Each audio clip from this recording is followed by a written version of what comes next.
Всім привіт! Chevrolet Lachetti почав скрипіти руль. Ось так.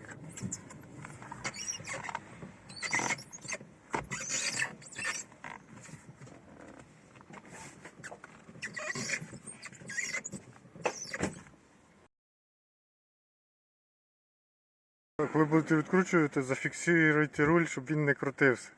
Бо якщо зняти хрестовину, руль буде вільно ось так крутитися. Тут всередині стоїть лента, яка, якщо перекручувати пару разів, то вона може обірватися. Вона коштує 700 гривень. Так, ключом на 12 спочатку відкручуємо ось цей болт.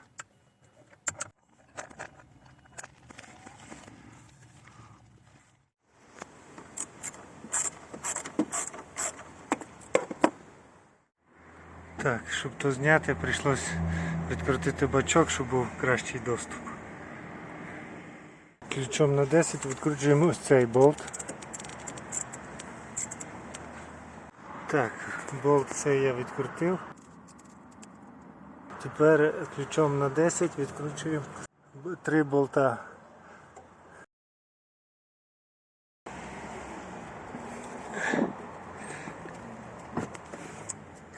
От. Витягнув хрестовину. Тепер, по ідеї, це просто випхати назовні.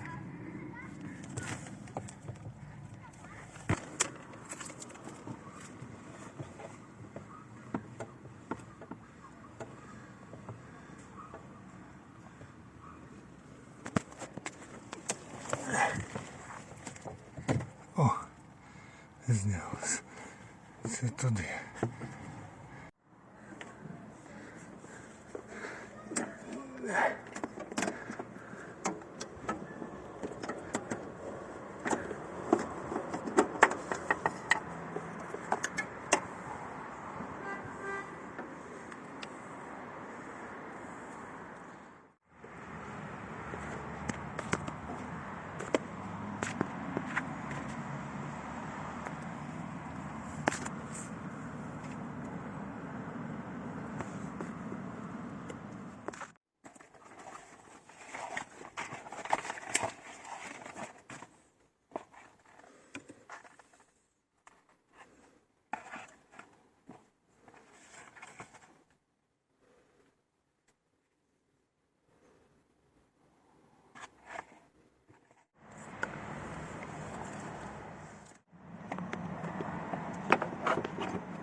Так, наскільки я пам'ятаю, ось такого воно йшло.